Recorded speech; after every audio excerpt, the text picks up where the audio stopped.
astrology learners. Welcome to Lisa Astro Channel.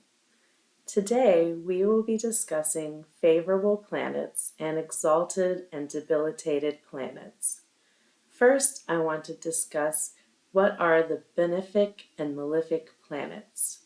The four Benefic planets are Moon, Mercury, Venus, and Jupiter.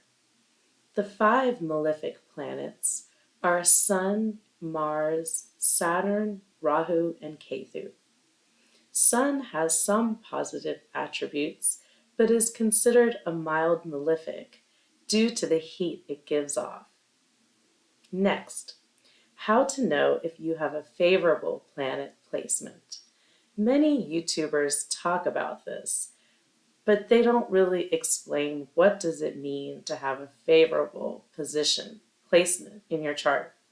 Well, Lisa Astro Channel is here to break it down for you. A favorable planetary placement happens when the planet is in an exalted sign, own sign, Mooltrikon sign, or friendly sign. Negative results of a planet result when the planet is debilitated or in an enemy sign. So let's go over what all of this means. First, we need to understand the planet relationships. Each planet is friends or enemies to another planet. Sun is friends with Moon, Mars, and Jupiter, enemies towards Saturn and Venus, neutral towards Mercury. Moon is friends with Sun and Mercury, enemies to none, so Moon gets along with all the planets, and neutral with all the planets. Mars, friends to Sun, Moon, and Jupiter, enemy to Mercury, and neutral to the rest of the planets. Mercury is friends with Sun and Venus, enemy to Moon, and neutral with Venus and Saturn. Jupiter is friends with Sun, Moon, and Mars, enemy to Venus and Mercury, and neutral with Saturn. Venus is friends with Saturn and Mercury, enemy to the rest of the planets, neutral with Jupiter and Mars. Saturn is friends with Mercury and Venus, enemy to the rest of the planets, and neutral with Jupiter. Planets of Rahu and Ketu are friends with Venus and Saturn, enemy to Sun, Moon, and Mars, and neutral with Jupiter and Mercury. When a planet is in its own sign, the planet feels at home in this placement. It feels within the comfort zone. It is a very favorable position. Sun's own sign is Leo. Moon's own sign is Cancer. Jupiter's own signs, it owns two, Sagittarius and Pisces. Mercury owns Gemini and Virgo signs. Mars owns Aries and Scorpio. Venus owns Taurus and Libra signs. Saturn owns Capricorn and Aquarius signs. Rahu and Ketu, there is a little bit of discrepancy with this, but Rahu owns Aquarius and does well in Aquarius, and Ketu does well in Scorpio. They're shadow planets, so Rahu and Ketu don't really own their own sign, but when you do research, you do find that Rahu is going to do well in Aquarius and Ketu will do well in Scorpio. There is also a terminology in Vedic astrology called Mooltrikona. So what does that mean? You will notice that some of the planets own two signs. So in Vedic astrology, there is one sign that the planet feels most comfortable in. They feel most at home in, and the planet is in a good position and condition to perform all the properties and duties at its best. That's called the Mooltrikon sign. Venus's Mooltrikon sign is Libra. Mars's Mooltrikon sign is Aries. Jupiter's Mooltrikon sign is Sagittarius, and Saturn's Mooltrikon sign is Aquarius. When you start studying Vedic astrology, you hear the term exalted planets. So what does that mean? Exalted planets function freely as per their true nature and deliver positive results in the person's life. The planet is at its highest level of power and influence. The energies are expressed in a positive and harmonious manner. Debilitated planets are at its weakest point. It has unease of operation and does not feel of its functional nature with the energies and significances of the zodiac sign, causes many challenges and difficulties in a person's life.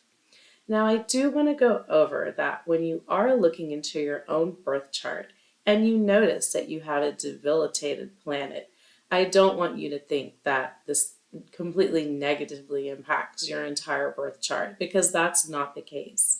You need to understand with exalted and debilitated planets that there is going to be positive and negative to both. And so there are some positive influences with the debilitated sign. It's just not the most favorable zodiac sign for the planet. But keep this in mind, because I have a debilitated planet in my own birth chart, and I focus on the positive energies and influences of the debilitated planet position. So just keep that in mind. So when we go over what planets are exalted and debilitated, we notice that Sun is exalted in Aries and debilitated in Libra. Moon is exalted in Taurus and debilitated in Scorpio. Jupiter is exalted in Cancer and debilitated in Capricorn.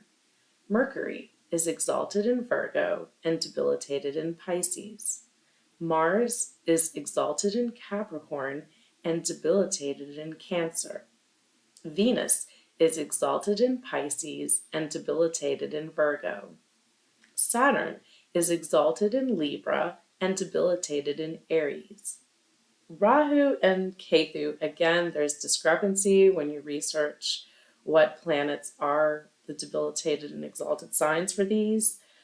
Through my research, I've seen Rahu is exalted in Taurus and Gemini, debilitated in Scorpio and Sagittarius.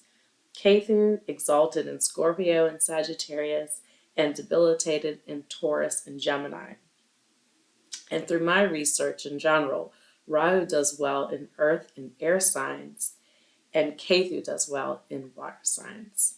So you'll also notice with exalted and debilitated planets, the planet that's exalted in one sign is going to be debilitated in the 180-degree, 7 places away sign. So it's always looked at in that pattern.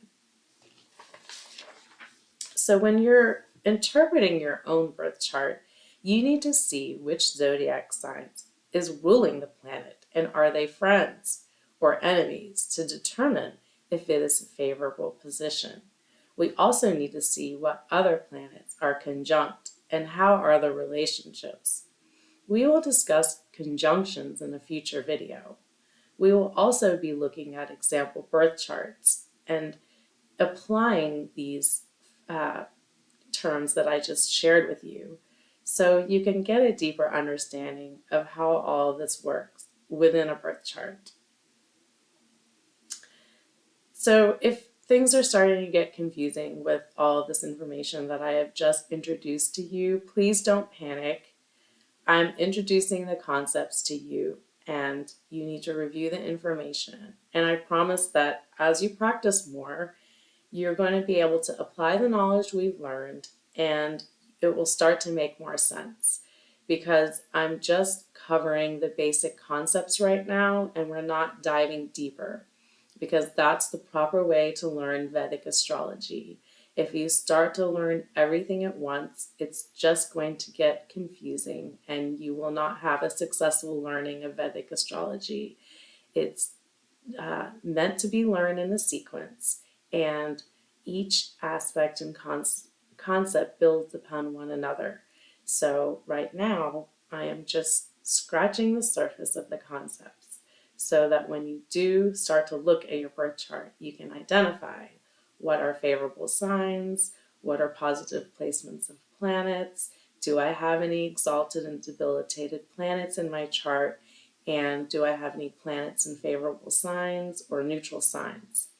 So in future videos, we're going to go into more detail of what are the positive and negative aspects of each exalted and debilitated planet, and then you'll be able to understand more. So that concludes our session for today. Next week, I'm going to be introducing the concept of nakshatras and dasha life cycles, two very important concepts that impact your life in a huge way. So you definitely don't want to miss that discussion. And I do want to end by sharing this quote with you. The magical thing about astrology is you are completely unique. No chart will ever be replicated again. It reminds us that we all have a place in the world and our own unique contribution to make. I hope you enjoyed that powerful quote. So if you have enjoyed today's video, please like it, and then it can be shared farther on YouTube, and many more can benefit from the information that I am sharing regarding Vedic astrology. Please share this video and channel with anyone you know who is curious about Vedic astrology and would like to learn more. Please subscribe to this channel and hit the bell icon so you can be notified when I upload the next video. And I look forward to seeing all of you next week. So take care for now, and I will meet all of you soon. Bye-bye.